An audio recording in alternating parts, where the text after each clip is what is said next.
Hello, it's great to be with you. When we use the term leader, what comes to mind for most people is somebody with a big title, a big position, maybe a big office, maybe a lot of perks, maybe a lot of what we would call power. But actually, that's not what makes a leader. Leadership is about changing the order of things for the better. In other words, a leader solves problems. Now, there are all kinds of problems. Problems are part of life. There are problems in our families. There are problems in our organizations. There are problems in our schools. There are problems in our communities. Problems are part of life. And the difference between a leader and everyone else is a leader decides that they can make a positive difference, change the order of things for the better by actually tackling the problems right in front of them. Not some faraway, abstract problem, but actually a problem they know well because it impacts them and others around them. Leaders change the order of things for the better by solving the problems right in front of them. Here's the funny thing about problems. Whether they're in our families, our communities, our organizations, our schools, we all know what they are. We all talk about what they are. We all complain about what they are. We sometimes gossip about what they are. It's not that people don't know. And so the question is, why do problems fester? Why do they just sit there? Why, if we're all talking about them, do somehow they never get better? And the reason problems fester, honestly, is because people are often afraid. They're afraid of what happens if they try and change something. They're afraid of what might come next. Well, I don't like the way things are, but the way things might be could be worse. Or perhaps they're afraid of the criticism that they're going to take when they actually say, maybe we should do something about this. Have you ever tried to do something about a festering problem and the first thing somebody says to you is, who do you think you are? It's been this way for so long. Because changing the order of things is difficult, because the status quo is powerful, if any of us want to lead, and all of us are capable of leadership, each of us has far more potential than we understand. All of us have the capacity to make things better by solving the problems in front of us. And yet, it takes courage to do so. And that's why every time I talk to anyone about leadership, I always start with courage. I've been called fearless, and that's so untrue. You see, courage is not the absence of fear.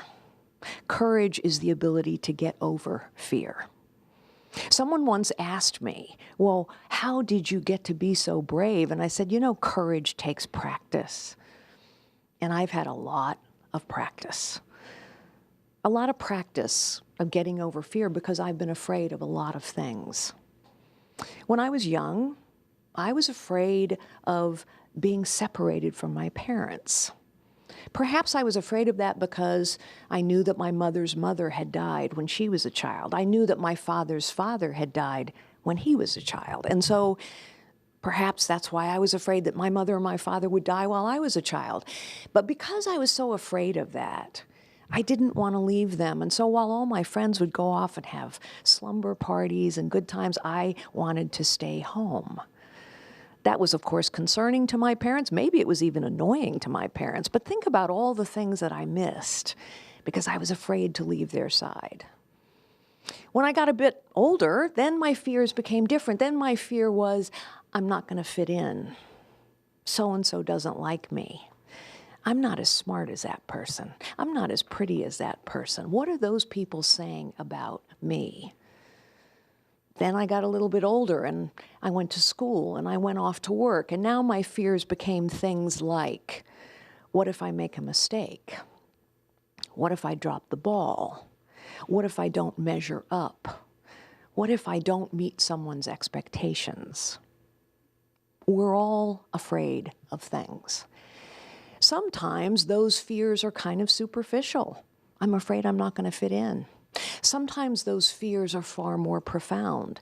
When I was diagnosed with cancer, I became afraid of dying.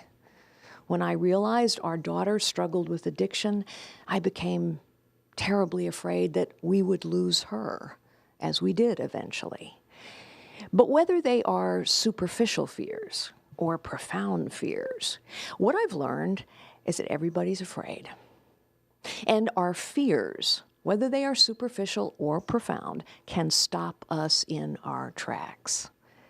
And that is why courage is the first and most important quality of a leader.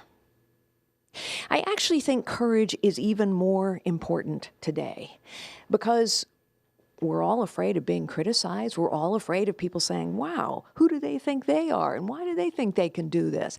But today, because of technology, criticism is omnipresent. And it's really cruel.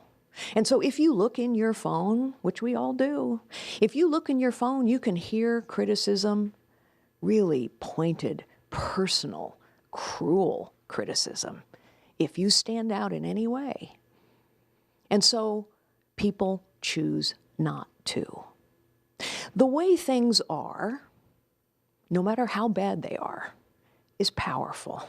It's called the power of the status quo. And to solve a festering problem, you have to start with the courage to say, I'm going to get over my fear of not fitting in. I'm going to get over my fear of being criticized. I'm going to get over my fear of looking foolish. I'm going to learn to get over my fear of making a mistake so that I can take the first step and make a difference by solving the problem right in front of me. How do you get over fears? I know you probably think there are some people who aren't afraid. Maybe you think a warrior isn't afraid. But I've talked to vets, I've talked to warriors, and they're afraid too. We're all afraid. It's part of the human condition. So remember, courage is not the absence of fear, it's the ability to overcome fear. How do we get over our fears? So here's what I've learned that works.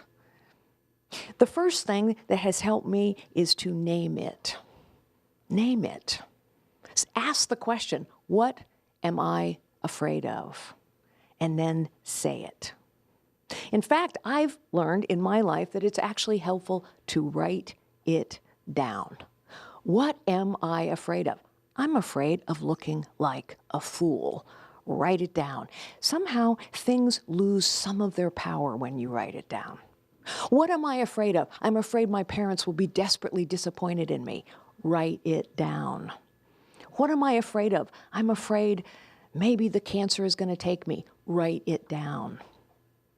And then once you write it down, then it becomes easier somehow to assess that fear. One of the tricks that I use is to say, what's the worst thing that can happen here? What's the very worst thing that can happen?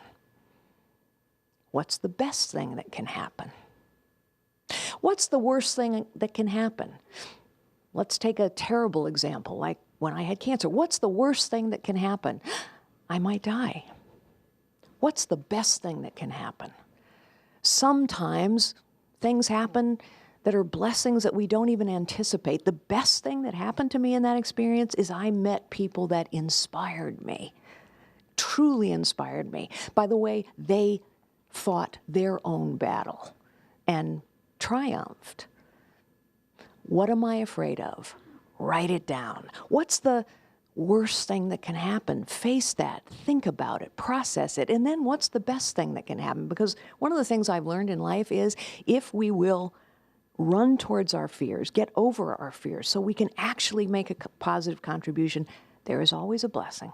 Even in the toughest times, in the scariest times, there is a blessing. There's something good that comes out of it. What am I afraid of? Name it, write it down. Think about it, run toward it. And as soon as you start to do that, you take some of the power back. See, that's the thing. Fear robs us of our power to act. And it's why so many people gossip about a problem, complain about a problem instead of doing something about a problem. A leader changes the order of things for the better by solving the problems right in front of them that they know a lot about. And in order to do so, they must gather up their courage. Here's the other thing that a leader has to have, and it's a word we don't use very often anymore. A leader needs character. Character. We don't lift character up in our culture really all that much. I mean, if you think about what we watch on our phones, what do we watch? We watch outrage, conflict, controversy. Wow, the things people watch on YouTube are amazing to me, but they're not generally about character. What is character? Character is, I think we know what it is, but let's just be explicit about it. Character is honor over time, honesty over time, integrity over time, consistency over time, courage over time. And the over time piece is important. Again, our culture tends to celebrate the instantaneous, right? The quick win, the quick hit, the instant fame. We don't tend to think about things except in very short spurts. And yet, character is about qualities over time. Character is important in leadership because if you're going to actually solve a problem, if you're going to actually change the order of things for the better, it's never a quick hit. It always takes time. If problems were easy to solve, they'd get solved all the time. They don't get solved all the time because it's hard. Problems get solved over time, and therefore character is required to keep going when the going gets tough. And guess what? The going always gets tough.